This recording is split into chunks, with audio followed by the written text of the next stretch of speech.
हमारी खास पेशकश इंडिया गेट से। 100 दिनों के भीतर हिंदुस्तान में लोकसभा के चुनावों के मद्देनजर मुद्दे कितने बदल गए हैं, इसी पर आज हम चर्चा करने जा रहे हैं।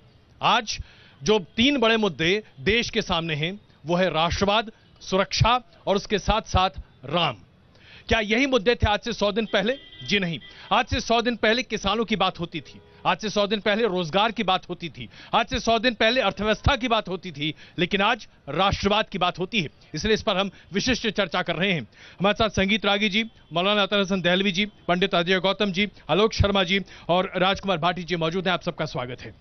संगीत रागी जी, 100 दिनों में रोजगार, किसान, अर्थव्यवस्था, महंगाई, सरकार का कामकाज सब पीछे, सबसे आगे राष्ट्रवाद, ऐसा क्यों?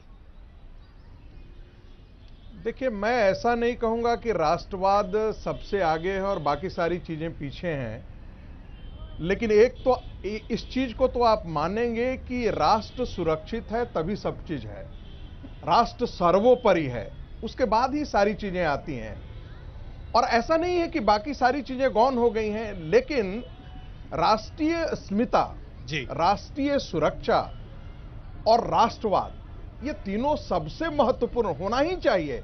ये देश के लिए के विमर्श में नहीं हो, ये अपने आप में गलत बात है। लेकिन 100 दिन पहले राष्ट्रवाद नहीं था। क्या मैं गलत हूं या सही हूं, ये बताइए। मुझे तब भी ऐसा नहीं लगता है जी। मुझे तब ऐसी बात थी। सुनिए, मुझे सबसे हैरानी ये हुई है जी कि राम का नाम लेना सांप्रदायिकता इस देश में हो गया था जी। उसके खिलाफ जब राम मंदिर ने मूवमेंट खड़ा हुआ तो एक विकृत धर्म निरपेक्षता को किनारे राम पर आएंगे, लेकिन पहले राष्ट्रवाद पर कर ले, क्योंकि हम लंबी चर्चा कर रहे हैं, इसलिए पहले राष्ट्रवाद। क्या 100 दिन पहले देश असुरक्षित था? क्या 100 दिन पहले राष्ट्रवाद प्रमुख मुद्दा नहीं था? 100 दिन में राष्ट्रवाद कैसे प्रमुख मुद्दा बना, यह मैं आपसे समझना चाहता हूं। देखिए, कोई मुद्दा बनता नहीं है, परिस्थितियां जो होती हैं वो मुद्दे को जन्म देती है जी। यदि पुलवामा नहीं घटित हुआ होता तो संभवतः ये नहीं हुआ होता, लेकिन पुलवामा में क्या हुआ, और उससे पहले मैं जानना चाहूंगा, आप जेएनयू से खड़ा होते हैं और राष्ट्रवाद को कहते, कोई उठ करके जेएनयू का एक प्रोफेसर कहता है कि मैं भारत के मानचित्र को ऐसे नहीं उल्टा लटका करके खड़ा करूंगा, और उनका सब कोई जानता है कि उनका माओवाद से संबंध रहा है। फिर वहीं पर एक घटना घटती है यानी कि राष्ट्रवाद की परिभाषा जेएनयू से। मैं दरअसल हमें बहुत लंबे टॉपिक्स कवर करने हैं और ज्यादा वक्त नहीं होगा, इसलिए मैं आलोक जी को शामिल कर लूं। मुझे थोड़ा सा बोल लेने दीजिए। 2 मिनट दीजिए, मैं आता हूं तुरंत आपके पास। आप हैं हमारे साथ लंबी चर्चा के लिए।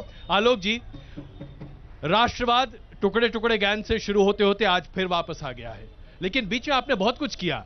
आज भी आजकल सिर्फ राष्ट्रवाद पर ही बात कर रहे हैं, इसके अलावा आपकी भी चर्चा कुछ और नहीं है। नहीं, राष्ट्रवाद से अलावा कुछ और है क्या? नहीं, आज भी देखिए, माननीय राहुल गांधी जी ने महिलाओं का मुद्दा उठाया है चेन्नई से। हम डेली मुद्दे उठा रहे हैं। रणजीत सुरजेवाला की अभी प्रेस कॉन्फ्रेंस आधा घंटे पहले हुई, वो पूरी तरह से बेरोजगारी पर हुई कि 45 साल में बेरोजगारी का आंकड़ा हाईएस्ट है, इन्फ्लेशन लगातार बढ़ रहा है। हम तो बार बार कह रहे हैं कि जो 450 रुपए का सिलेंडर था 975 का कैसे हुआ, कोई जवाब नहीं दे रहा। सिर्फ चुनावी मंच से कोई रैली निकाल रहे हैं आप? ये रैलियां जनता के बीच में जा रहे हैं, रैलियां भी कोई जन आंदोलन हो रहा है? नहीं, बिल्कुल। कहां है ये मुद्दे? तो गायब है। माननीय राहुल गांधी जी की डेली रैली आप तो मसूद अजहर पर आ गए हैं। देखिए, उसके अलावा आपकी चर्चा में है क्या? दुर्भाग्य ये है कि कपटी राष्ट्रवाद आज राष्ट्र के ऊपर हावी कर दिया गया। कपटी राष्ट्रवाद शब्द कह रहा हूं मैं, ये राष्ट्रवाद नहीं है। 500 जवान शहीद हो गए, लेकिन देशभक्त सरकार है। अरे भाई, राष्ट्र की सुरक्षा, इसका मतलब तो देशभक्त है, इसमें तो कहीं कोई दिक्कत नहीं है। 500 जवान शहीद हो जाएं और 5 साल के बाद कहें हम राष्ट्रीय सुरक्षा पर बात करेंगे, इसका मतलब 5 साल पहले देश ज्यादा सुरक्षित हाथों में था, आज कम सुरक्षित हाथों में। अगर ये सुरक्षित हाथों में नहीं था तो मुद्दा पहले बनना। संगीत रागी जी, छोटा सा जवाब, फिर मैं अजय गौतम जी के पास जा रहा हूं। देखिए 1971 के बाद 50 साल से हम पाकिस्तान के प्रायोजित आतंकवाद को झेल रहे थे। 2008 में भी ऐसा हुआ था कि बॉम्बे में स्ट्राइक। 2018 में तो आतंकवाद बढ़ा है। अजय जी, मैं पार्लियामेंट के पटल पर ये क्या कर रहे हैं? अच्छा, एक दूसरे को सुनिए तो सही।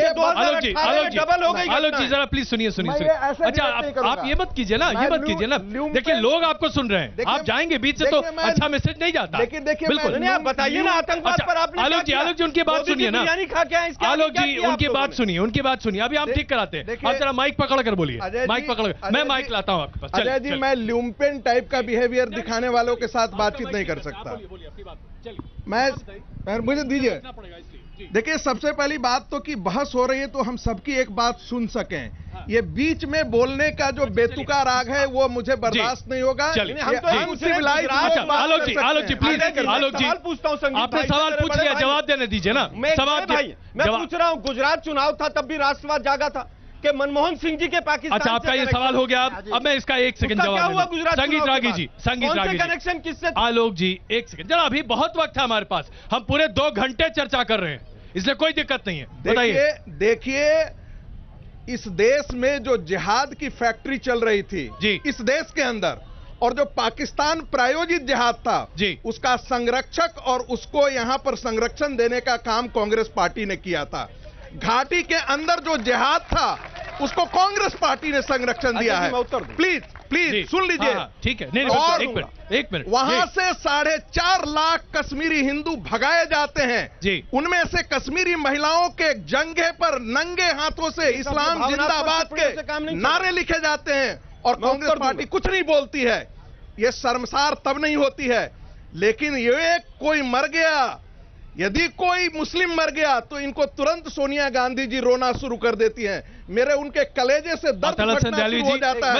सुन लीजिए, 71 के बाद, 71 के बाद आपने अपनी बात रखी, आप मुझे दहलवी जी के पास, किसी ने स्ट्राइक जाकर के मैं एक मिनट मैं आऊंगा आपके पास। नहीं आलोक जी, ये बहस सिर्फ बात दोनों के बीच नहीं है, मुझे औरों को शामिल करने दीजिए। दहलवी साहब, मोदी ने मारा है इसलिए मोदी की तारीफ करना आवश्यक है। चलिए, मोदी उस प्रशंसा के अपनी बात पात्र हैं। रखी, आपने अपनी, दहलवी साहब प्लीज। देखिए, मैं समझता हूँ कि आज की जो पूरी डिबेट है, हाँ, ये पॉलिटिकल पार्टीज को इनको शोभा दे हिंदू मुस्लिम करें।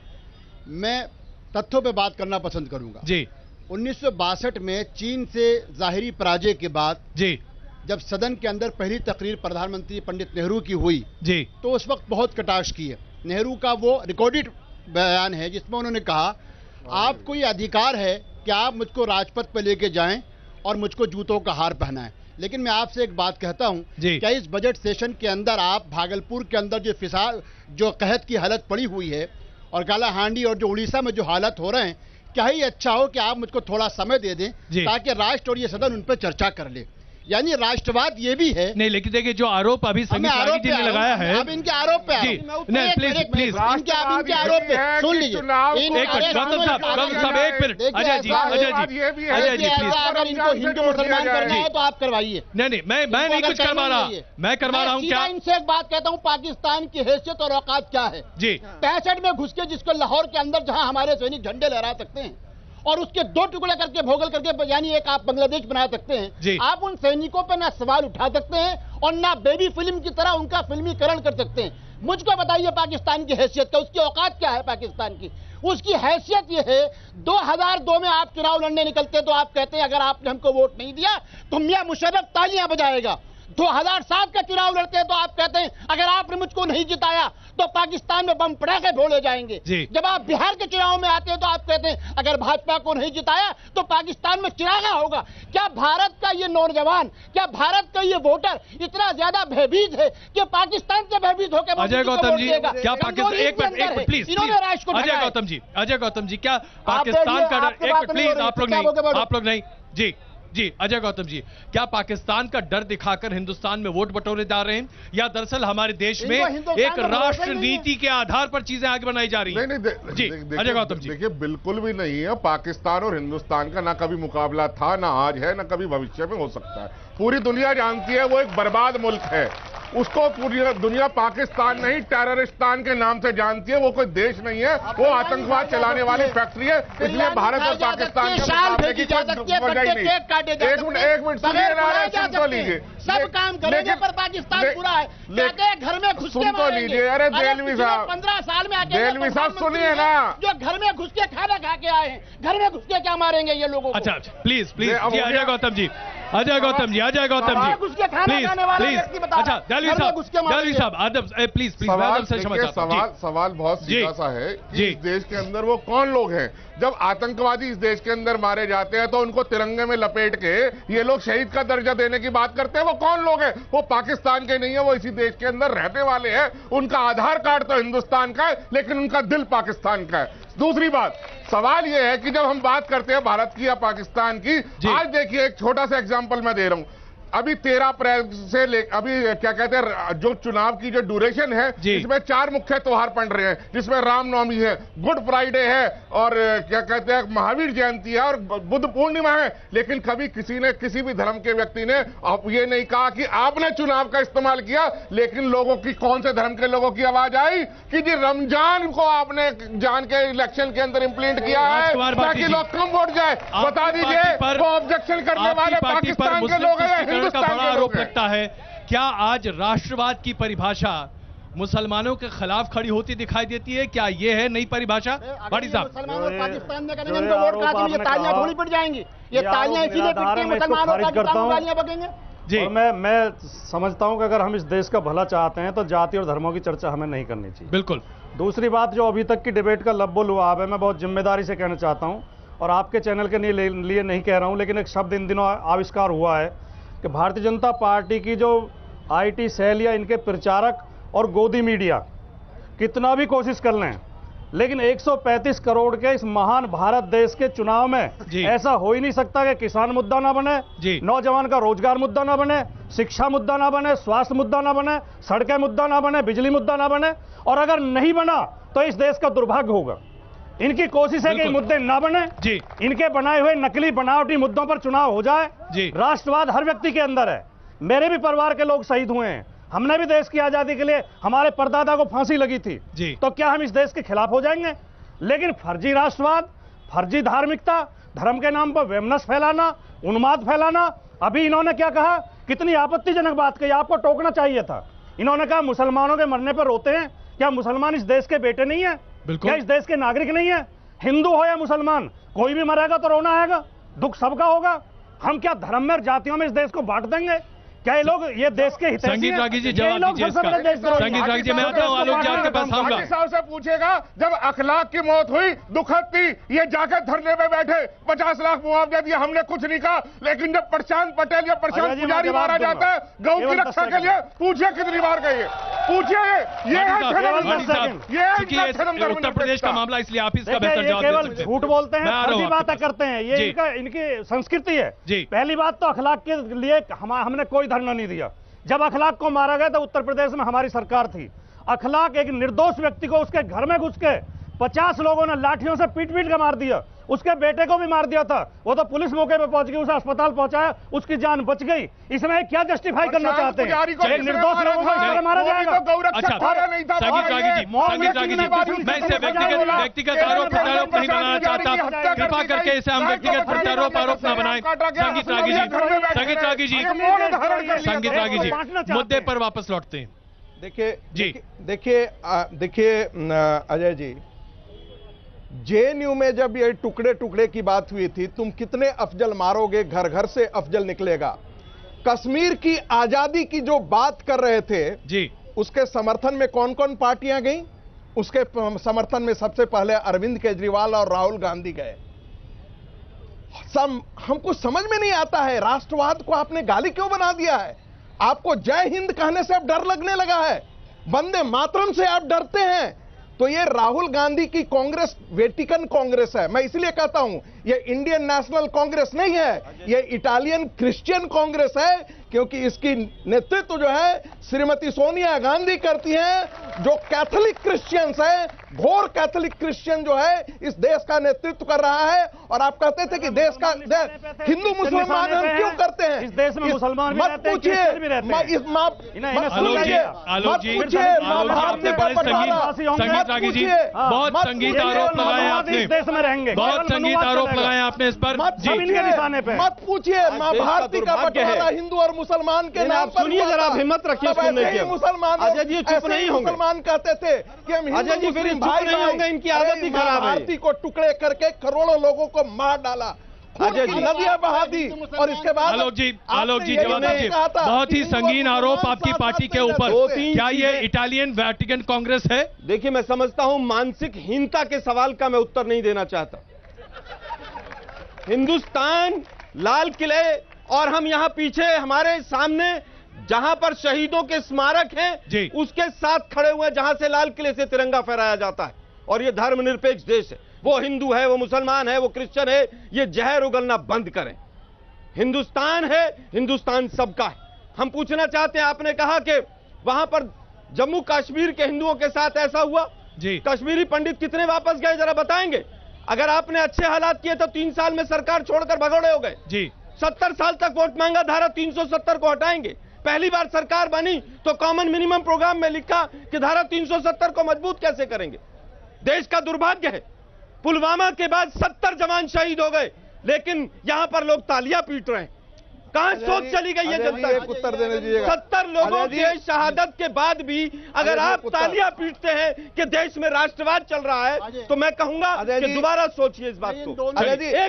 संगीत जी थोड़ा जवाब दीजिए। जेएनयू में बार-बार कहा गया टुकड़े टुकड़े, छोटा जवाब। कोई उस टुकड़े टुकड़े के लिए नहीं गया था, बिल्कुल गया था, अभिव्यक्ति की आजादी के लिए गया। बिल्कुल नहीं। हम पूछ रहे हैं, बिल्कुल नहीं, बिल्कुल नहीं। एक मिनट जरा शांत रहिए भाई साहब, एक मिनट अजय जी, मैं पूछना चाहता हूं, जिन लोगों ने नारे लगाए आज तक अरेस्ट क्यों नहीं हुए? क्योंकि वो बीजेपी के लोग थे, मुंह पे कपड़ा बांधे हुए थे। इससे बड़ा आज तक एक भी आदमी अरेस्ट जवाब दीजिए, क्यों नहीं हुआ एक भी आदमी? घर में घुस के टुकड़े टुकड़े गैंग को आप टिकट दे रहे हैं, क्यों दे रहे हैं? आप टुकड़े टुकड़े गैंग से अनुरोध, आपको विरोध था तो किसको दे रहे हैं? भैया आप कन्हैया जी को दे रहे हैं भाजपा के बिहार योजित लोग हैं। एक नाम बताइए ना टुकड़े टुकड़े गैंग का। अच्छा ये एक बात बताइए, चलिए चलिए, अच्छा एक सेकंड, मुझे उत्तर मुझे एक मिनट, ये दोनों पॉलिटिकल पार्टी, मैं यहाँ जितने नौजवान बैठे हैं जी, भारतीय जनता पार्टी ने सबके साथ, सबके विकास के साथ साथ 370 पे बात करी।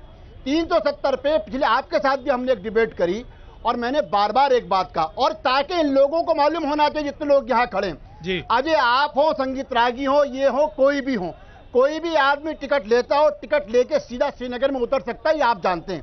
कश्मीर में कहीं भी जाए, ये 370 है, मगर इसी देश में 370 के आगे एक दफा और भी है जिसको आर्टिकल 371 कहते हैं। जिस आर्टिकल 371 का डी और एच ये कहता है कि भारत का कोई नागरिक भी जो अरुणाचल के बाहर का होगा, वो बिना परमिट के 15 दिन से ज्यादा अरुणाचल में प्रवेश नहीं कर सकता।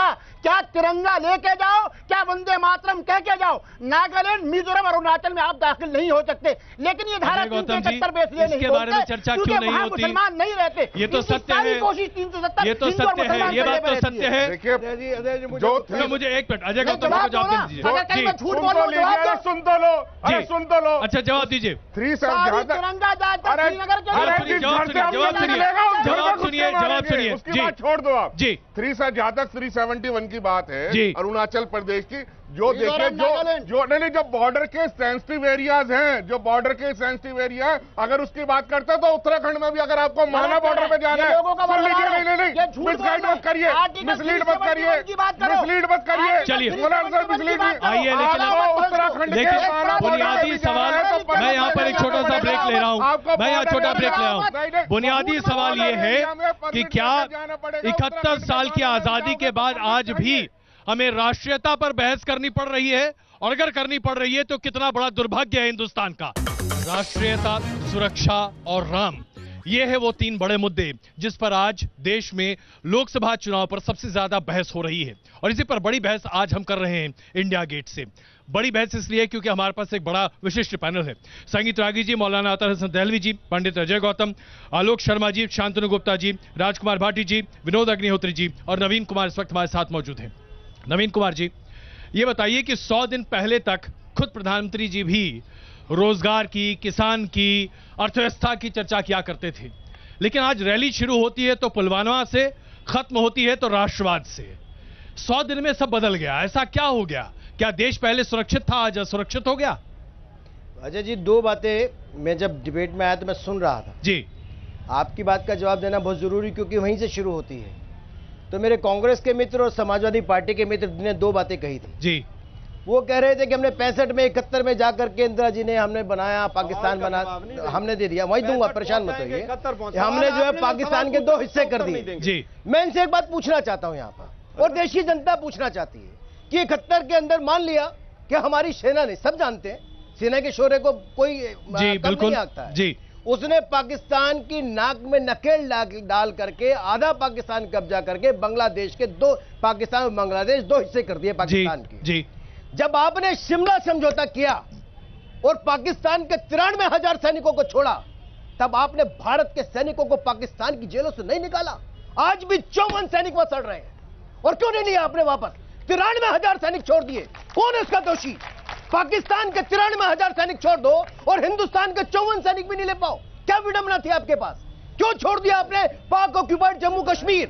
74,400 किलोमीटर की जगह जिस पर पाकिस्तान ने कब्जा कर लिया, उस पर आपने एक बार भी नहीं सोचा कि जब मैंने कब्जा कर लिया तो कम से कम ऊंची पहाड़ियां या पाक ऑक्युपाइड जम्मू कश्मीर अपने हाथ में रख लिया जाए। तो नवीन जी बीच में वाजपेयी सरकार भी तो आई थी, मेरी बात वाजपेयी सरकार ने कुछ क्यों नहीं किया? बताऊंगा, पहले 20 मिनट ये बोले, मेरे को 2 मिनट बोलने दीजिए। चलिए, नहीं आप बोल चुके 2 मिनट, उसके आगे अभी नहीं बोला, अभी तो मैं राठी साहब का भी जवाब, भाटी साहब का भी जवाब देना चाहता हूं जी।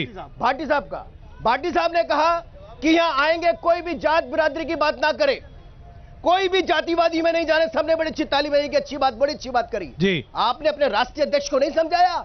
6 टिकटें अनाउंस करी हैं और उसमें अंदर 50% कोटा अपने परिवार का और 50% केवल एक का। किसको दिया आपने? किसके लिए बात कर रहे हैं? आप यही करेंगे, जातिवाद का पाठ पढ़ाएंगे जनता को और खुद करेंगे जाति की राजनीति, ये नहीं चलेगा। दूसरी बात, आपकी बात का जवाब गुजराती पूरा देश चला रहे हैं, आपसे सवाल नहीं किया जाएगा। गुजराती इस देश का नागरिक है, उस देश का वो नागरिक है। जितने घोटालेबाज हुए हैं सारे गुजराती हैं, शुरू से लेकर 47 से आज तक जितने घोटालेबाज हुए सारे गुजराती हैं। और शहीदों की गिनती करोगे, शहीद कितने हुए हैं? चलिए देखिए, हम एक दूसरे का प्रतिकार करेंगे तो कभी बात नहीं हो सकती, एक दूसरे का प्रतिकार करेंगे। आलोक जी एक मिनट प्लीज, देखिए आप लोग इस तरह से बात करेंगे तो फिर बात नहीं होगी। नवीन जी एक मिनट, नवीन जी आपने अपनी बात रख ली, नवीन जी आपने अपनी बात रख ली। अब जरा मुझे आलोक जी से पूछ लीजिए, आलोक जी 1971 के लिए भी आप जिम्मेदार, क्योंकि आपने पीओके छोड़ा। 26/11 के लिए भी आप जिम्मेदार, क्योंकि आपने कोई कार्रवाई नहीं की। भाई नलिन जी का ही कहना, मैं कुछ नहीं कह रहा हूं, नवीन जी की बात में रख रहा हूं। बता दें प्लीज सर, एक मिनट, एक करके सर, एक मिनट चलिए। तो भाई आप पाकिस्तान पर इतने मेहरबान क्यों रहते हैं और सबूत मांगते हैं? ओसामा जी, हाफिज जी क्यों इतने मेहरबान है पाकिस्तान पर? आपकी बोली में पाकिस्तान क्यों झलकता है? नवीन जी को आपकी बोली में पाकिस्तान क्यों दिखता है? क्योंकि पाकिस्तान करने से इनको वोट मिलता है। मुझे गुजरात का चुनाव, एक मिनट सर, या तो नवीन जी एक minute ji, Alok ji please मुद्दे पर। गुजरात का चुनाव आता है तो मनमोहन सिंह जी के और दीपक कपूर के ने सुपारी ली होती है पाकिस्तान से, चुनाव खत्म हो जाता है, सुपारी खत्म हो जाती है। बिहार में चुनाव होता है तो पटाखे वहां छूटेंगे, इसलिए हमें वोट दे दो। 3 शासनाध्यक्ष हुए बीजेपी के 1990 के बाद। अटल जी बस में बैठ के गए, जिन्ना जी वहां, अडवाणी जी, जिन्ना जी कहूंगा क्या प्रॉब्लम है? अरे भाई जिन्ना जी कहूंगा क्या प्रॉब्लम है? अडवाणी जी, अच्छा चलिए कोई बात नहीं, होता है, स्लिप ऑफ टंग है, होता है भाई, होता है। चलिए कह रहा हूं, मैं फिर कहूंगा अडवाणी जी, किलोमीटर क्या बात? ये गलत बात है, ये गलत है। नवीन जी प्लीज, कोई दिक्कत थोड़ी ना, ठीक है, चलिए आगे। आडवाणी जी वहां पर जिन्ना की मजार पर लोटपोट हुए जी, और फिर मोदी जी बिना बुनाए बिरयानी खाने चले गए, और पूरा देशद्रोही है, ये देशभक्त है। देशद्रोही अजय गौतम जी बार जांच करने यहाँ पर, अजय गौतम जी देशभक्त होने का सर्टिफिकेट। अजय जी मेरा उत्तर नहीं हुआ, नहीं आप उत्तर दे नहीं रहे, बहुत लंबा बोल रहे हैं भाई। ये साई पठानकोट में जांच करने आती है, कहते हैं आप मुद्दा बताइए ना, आपसे सवाल पूछा गया 26/11 के बाद आपने हमला क्यों नहीं किया? अजय जी आपने आपका मौका था ना, पूछा ना, पाकिस्तान पर सवाल पूछा। बिल्कुल पूछ रहा हूं कि आप तो आतंकवादियों को वहां छोड़कर आए, लेकिन साहब बात सुनिए, लेकिन बाकी मुझे ऑडियंस के पास एनकाउंटर हुआ, इंस्पेक्टर मोहन चंद शर्मा शहीद हुए, इन्होंने उनकी शहादत को ठुकरा दिया। इनको सोनिया गांधी रात मारे गए क्योंकि 3 आतंकवादी मारे गए थे, इसलिए परिवार की मदद के लिए तमाम कदम उठाए। नहीं आलोक ये तरीका नहीं है, आपको सुना पूरा, अब आप सुन लीजिए, आप बताइए ना मोहन चंद के लिए बीजेपी ने क्या किया? आलोक जी प्लीज तौर पर जो इतना धीरज तो रखिए कि आप सुन सके बातों को, जरा सुनिए। अजय जी मुद्दे पर आई। अच्छा नवीन जी प्लीज। अजय भाई मैं तो बोल ही नहीं रहा हूँ। ना बिल्कुल, आप बिना बोले बहुत बोल रहे हैं। मेरी बात अजय जी प्लीज बात यह है, जब मोदी जी पाकिस्तान गए हमने तब भी निंदा करी, हम कोई पार्टी के कोल, हमने तब भी निंदा करी, हमने तब भी कहा आप गए थे, शॉल देने गए थे, अच्छी बात है, रिटर्न गिफ्ट में हेमराज का सर ले आते, हमें खुशी होती। हम किसी पार्टी के प्रवक्ता नहीं है, लेकिन हम वो बोलते हैं जो देश के हित में है। रही बात उसकी, अब इन्होंने कहा जिन्ना जी 40 लाख हिंदुओं को मारा, उस जिन्ना ने 40 लाख हिंदुओं को मारा, या जिन्ना जी इसके लिए ओबामा की जल्दी बोलिए जल्दी साहब जल्दी अजय जी प्लीज अजय जी संक्षेप में दो बात। पहली चीज मैं अपने भाई नवीन जी को बता दूं, गिलगित और मुजफ्फराबाद 1948 में पाकिस्तान के साथ उस हिस्से में गया था और आज भी वो विवादित हिस्सा ही कहलाता है, पाकिस्तान का हिस्सा नहीं बन पाया। पहली चीज। दूसरी चीज, मुझको सीधा जवाब, कश्मीर के सिवा भी भारत है ना, मुझको ये भाई सुन लीजिए, मुझको ये बताइए, नागा विद्रोहियों के साथ, पूरा बात आगे, नागा विद्रोहियों के साथ जो ये कह रहे थे अलग पासपोर्ट चाहिए, अलग झंडा चाहिए, उनके साथ बैंकॉक में बातचीत करी और आपने देश को आज तक नहीं बताया। इसका मतलब है दाल में पूरा काला है। कौन सा पाकिस्तान? अरे भाई आप लोग, अरे हमने खड़े हुए पाकिस्तान की बिरयानी खाने वाले तुम लोग हो, हमने खड़े हुए। आप बताइए आज आपके लिए क्या सवाल सुनिए प्लीज प्लीज सवाल सुनिए। आपके लिए आज क्या सबसे इंपॉर्टेंट है? आपकी नौकरी, आपका भविष्य या राष्ट्रवाद? सबसे ज्यादा भविष्य, उसके बाद नौकरी और राष्ट्रवाद। जरा मुझे लगता है लोग सुन रहे होंगे। आइए अगला सवाल पूछे। और कोई? हाँ अच्छा भाई साहब, हाँ बताइए। हाँ शुक्ला जी, मैं आपसे जानना चाहता हूं, आपने आज तक राम मंदिर के ऊपर क्या फैसला लिया है? मंदिर बनेगा नहीं बनेगा? दूसरा, अगर आप सत्ता में है या बीजेपी के साथ में है तो कश्मीर से 370 धारा आपने आज तक क्यों नहीं हटवाई? क्या कारण इसका? नवीन जी, मुझे लगता है इसका जवाब आप ही को देना चाहिए। हाँ बिल्कुल बिल्कुल, इसका भी जवाब देता हूँ। दोनों पहले जो पूछा है, दोनों का दोनों बताइए। बिल्कुल, पहले नौकरी, उन्होंने कहा कि भविष्य, पहले नौकरी फिर भविष्य, राष्ट्रवाद। ना ना क्या बोला बेटा आपने? पहले क्या चाहिए बोल रही, दोबारा बोल। उसका जवाब दूंगा सबका। भविष्य, नौकरी एंड देन राष्ट्रवाद। करेक्ट, मैं सही बोल रहा हूँ ना? चलिए आइए बताइए। मैं उसका जवाब देता हूँ। मैं सही बोला। भविष्य सुरक्षित करने के लिए इस देश को सुरक्षित होना जरूरी है। तो अभी तक देश असुरक्षित है क्या? इस देश में रोजगार के अवसर होना जरूरी है। भविष्य सुरक्षित करने के लिए आतंक का समूल नाश होना जरूरी है। इस देश में अगर विश्व से इन्वेस्टमेंट आ रहा है वो तभी आएगा जब देश सुरक्षित होगा। या आतंक की भट्टी होगी तो नहीं आएगा। आतंक की फैक्ट्री में सरकार किसकी है 5 साल से? नवीन जी, नवीन जी, सरकार किसकी है 5 साल से? उसका सफाया हुआ तो उसकी। विनोद अग्निहोत्री जी, विनोद एक सेकंड जरा, नहीं प्लीज एक मिनट, उसमें आ रहा हूं। विनोद अग्निहोत्री जी, 5 साल से सरकार इनकी है और अभी 3 महीने में इनको सुरक्षा दिखाई दे रही है। हमने तो मारे आतंकवादी, ये कहते हैं आतंकवादी निर्दोष लोग मारे जा रहे हैं। सुनिए मैं भी तो बोल लूं महाराज। सर, आप अपना स्टेटमेंट अपने ही अगेंस्ट में क्यों बोल रहे हैं? आप एक साइड ये बोल रहे हैं कि देश को सुरक्षा चाहिए, तो फिर आप दिखाइए कि 5 साल में सुरक्षा कहां गई? वही बता रहा हूँ, सही कहा आपने। हमने कहा कि अग्निहोत्री जी, विनोद अग्निहोत्री जी, काम किया। जब आतंकवादी कश्मीर में मारे जा रहे हैं तो कांग्रेस खड़ी होकर के कहती है वह निर्दोष लोग मारे जा रहे हैं। अग्निहोत्री जी इसका जवाब दीजिए प्लीज। एक मिनट नवीन जी प्लीज। नवीन जी सवाल बहुत उठ रहे हैं आपके लिए, उठेंगे भी, सबूत मांगते हैं। विनोद जी एक जवाब दीजिए प्लीज जी। नहीं, आपने देखिए 5 साल तक सरकार ने क्या किया क्या नहीं किया उसका लेखा जोखा बहुत लंबा है। मैं एक छोटा सा उदाहरण देना चाहता हूं जी। एक थानेदार जो है एक इलाके में आया और उसके बाद उसके कार्यकाल में जो चोरियां बढ़ने लगी तो उसने कुछ चोरों को पकड़ा, कुछ चोर भाग गए जी। तो जब लोगों ने पूछा भाई तुमने क्या किया, बोले पिछले वाले थानेदार से पूछो। भाई ये नहीं होता है। सवाल ये है कि पिछले थानेदार ने गलती की इसीलिए उसको हटा के 44 पे लाए। अगर आज कांग्रेस पार्टी ने गलतियां की 26-18 में नहीं किया, ये नहीं किया, तो इसीलिए 44 पर है जी। आपसे भारतीय जनता पार्टी 5 साल से सरकार में है तो सवाल भारतीय जनता पार्टी की सरकार से ही होंगे। एक मिनट उनके वो तो 44 से बैठे हुए हैं। तो वो भाई अगर हमने काम किया, आपने सवाल पूछा तो अभी पूरा तो बोलने दीजिए। नवीन जी जरा बोलने तो दीजिए, जरा आप सत्ताधारी पार्टी है, जरा धीरज तो रखिए। मैं थोड़ा सा धीरज जी। देखिए दूसरी बात यह है कि देश की राजनीति को पाकिस्तान की ग्रंथि इतनी खराब है, लग गई है कि हर दल दूसरे को पाकिस्तान परस्त बताने लगता है। कांग्रेस कहती है भाजपा पाकिस्तान परस्त है, राहुल गांधी कहते हैं पोस्टर बॉय हैं, भाजपा कहती है पाकिस्तान पर। भाई पाकिस्तान जैसा पिद्दी सा देश जिसकी कोई हैसियत नहीं भारत के सामने, वो क्या दे देगा हमारे राजनीतिक दलों को? नंबर 1। नंबर 2, जिस दल ने, चाहे भाजपा हो चाहे कांग्रेस हो चाहे कोई और दल हो, जिसने भारतीय संविधान की शपथ ली है वो ना पाकिस्तान परस्त हो सकता है ना चीन परस्त हो सकता है। उसकी नीतियों में गलतियां हो सकती है लेकिन आप पाकिस्तान परस्त एक मिनट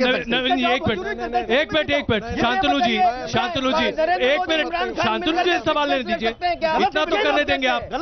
नवीन जी मुझे मेरे और पैनलिस्ट से भी तो बात करने देंगे आप। आपको भी कह रहा हूं नवीन जी, शांतनु जी अपने दिमाग से निकालिए। ऐसा क्यों है कि पाकिस्तान आज सभी राजनीतिक दलों के दिमाग में घुसकर बैठा हुआ है? यह पाकिस्तान राजनीतिक दलों के दिमाग में है या ये वोट का एक तरीका है? शांतनु जी।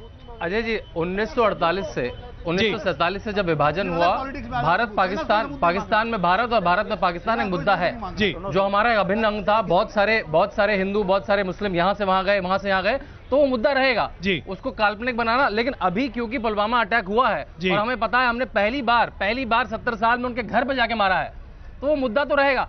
लेकिन मोदी से घृणा करते करते ये लोग देश से घृणा करने लगे, ये लोग जैसे से मोहब्बत कर बैठे, वहां दिक्कत है सबको। देखिए, आप मोदी से नफरत करिए, आप भाजपा से नफरत करिए, आप सरकार की नीतियों पे करिए, लेकिन अभी आप कुलभूषण जाधव का केस देखिए, वहां पे हमारे मीडिया के केस कोर्ट कर रहा है पाकिस्तान का वकील। अब मैं पाकिस्तान का मीडिया बहुत क्लोजली फॉलो करता हूं, वो कह रहा है देखिए आपकी सारी पार्टियां अलग हैं, देखिए आपकी ममता बनर्जी ये कह रही हैं, देखिए आपका सपा का वो नेता ये कह रहा है। वो हमारा मीडिया क्लोजली फॉलो करते हैं, हमारे नेता फॉलो करते हैं। इस समय थोड़े समय के लिए अपनी राजनीति भूल जाइए, 2-4 सीट जीतेंगे एक्स्ट्रा, इससे बस आप थोड़े दिनों के लिए अपनी बड़ी बात आपने कही, अपनी राजनीति भूल जाइए। मेरा सवाल ये है, सब लोग एक साथ आ जाइए। बिल्कुल, मेरा सवाल ये है कि मसूद अजहर तो मसूद अजहर ही रहेगा ना? बिल्कुल। उसे मसूद अजहर जी क्यों बना दिया आपने? देखिए, जी तो लगाने में बहुत लोगों ने लगाया, क्या रविशंकर प्रसाद ने कितना सम्मान देना चाहते हैं? देखिए, मैं समझता हूं कि हाफिज के आगे किसने लगाया? जी लगाने वाले तो देशद्रोही हो गए। नहीं, तंज कसने वाले तो देशद्रोही हो गए, और दामाद की तरह विदेश में छोड़ के आने वाले दामाद तो लंदन में मकान बनाया, कहाँ बात कर रहे हो आप? दामाद आप बताइए ना। मैंने दामाद को अच्छा ये बताइए, में जी किसी ने कहा तो देशद्रोही हो गया, छोड़ने में आपने और दामाद बना के हवाई जहाज से विदेश में छोड़ के आया वो देशभक्त हो गया। गजब है भाई जी। मुद्दे की बात ये है। अच्छा चलिए, की बात ये है, क्या आज राष्ट्रीय आधार पर सभी पार्टियों को सरकार के साथ नहीं होना चाहिए? और ये सवाल मैं आपसे और भाटी जी आप दोनों से पूछ रहा हूं, ऐसा क्यों है कि जैसे ही सरकार ने कहा एयर स्ट्राइक किया, हम सबको ताली बजानी चाहिए थी, लेकिन हमने गिनना शुरू कर दिया कितने पेड़ गिरे, कितने लोग मरे? मैं उत्तर दे, भाई ये क्यों? मैं उत्तर दे, आप बखिया क्यों उधरने रहे? पहले सर्जिकल स्ट्राइक हुई तो कहा गया सेना इसलिए सर्जिकल स्ट्राइक कर पाई कि आरएसएस की प्रेरणा थी। क्या इस सेना का अपमान नहीं था? दूसरी बार जब एयर स्ट्राइक हुई तो जहां पर जिस समय पर एयर स्ट्राइक हुई उसके बाद आप देखिए किस तरह के बयान आए। मोदी जी झांसी में जाकर कह रहे हैं भाइयों बहनों मित्रों वोट तो मुझे ही मिलेगी। एयर स्ट्राइक मोदी जी ने ऐसा नहीं कहा, मैं क्षमा चाहता हूं, मैं क्षमा चाहता हूं। नहीं, ये बात मैं नहीं मानूंगा, ये बात मैं नहीं मानूंगा, क्षमा चाहता हूं। रैली की क्लिपिंग और झांसी की रैली की क्लिपिंग देखिए। माफ कीजिएगा, झांसी में मोदी जी ने ऐसी बात नहीं कही थी। प्लीज कोर्ट मत कीजिए। राजस्थान में गए 45 शहीदों की फोटो पीछे लगा, बिल्कुल ठीक है। नहीं 45 शहीदों की फोटो पीछे लगा के कह रहे हैं वोट दे दो मुझे, वोट दे दो मुझे, वोट दे दो। माला जप रहे हैं। ये कौन सा? संगीत रागी जी, इसका एक सेकंड, नवीन जी एक मिनट, संगीत रागी जी, क्या वाकई में पुलवामा के नाम पर झांसी में जाकर प्रधानमंत्री नरेंद्र मोदी और बीजेपी के अध्यक्ष, प्लीज आप शांत रहिए। संगीत रागी जी एक सेकंड, आलोक जी, संगीत रागी जी, क्या प्रधानमंत्री नरेंद्र मोदी और बीजेपी के अध्यक्ष अमित शाह पुलवामा के नाम पर वोट मांग रहे हैं? देखिए अजय जी, जैसे ही पुलवामा घटित हुआ जी, उसी समय आधे घंटे के अंदर कांग्रेस के राष्ट्रीय प्रवक्ता ने एक ट्वीट किया, रणदीप सुरजेवाला जी ने, ये 56 इंच की छाती कहां गई? मैंने राजस्थान पत्रिका में राजस्थान के मंत्री, देखिए मैंने हस्तक्षेप नहीं किया, देखिए मैं ये तरीका तो नहीं, ये बदतमीजी का तरीका है, ये बदतमीजी का। मैंने आलोक जी जरा सुनिए तो सही, थोड़ा धीरे। नवीन जी देखिए मैं राजस्थान के चीफ मिनिस्टर ने नरेंद्र मोदी को तुरंत कोसा, राजस्थान पत्रिका का कटिंग मैं आपको दिखा सकता हूं। आप जब फेल्यूर होता है तो नरेंद्र मोदी को आप सारी चीज के लिए जिम्मेदार सौंपते हैं जी, और नरेंद्र मोदी ने साहसिक फैसला लिया कि तुम जा करके जो करना है करो, घुस करके मारना हो मारो, हम पूरे वर्ल्ड की डिप्लोमेसी को देख लेंगे, संसाधन हम देख लेंगे, जितनी ताकत होगी हम झोंक देते हैं, लेकिन पाकिस्तान को मारना है। अब जब एक सेकंड, आपने अपनी बात रखी, मुझे ब्रेक लेना है इसलिए मैं आपको बीच में रोक रहा हूं। नहीं प्लीज, अच्छा चलिए जल्दी बोलिए। लेकिन जब प्रधानमंत्री ने निर्णय लिया जी, तो उसकी प्रशंसा तो प्रधानमंत्री को ही मिलेगी ना। जब फेलियर होगा तो प्रधानमंत्री, चलिए और जब सक्सेस होगा तो भाटी साहब इसका जवाब देना पड़ेगा आपको। इसमें कोई शक नहीं है कि फैसला सरकार लेती है, सरकार को ही तो क्रेडिट देना पड़ेगा ना। 10 सेकंड मुझे मेरा ब्रेक लेना है। हाफिज सईद की एक इंटरव्यू आया था, मैं 2 बात कहना चाहता हूं। हाफिज सईद ने कहा भारत में कुछ लोग अच्छे हैं, जिसमें राहुल गांधी का नाम लिया।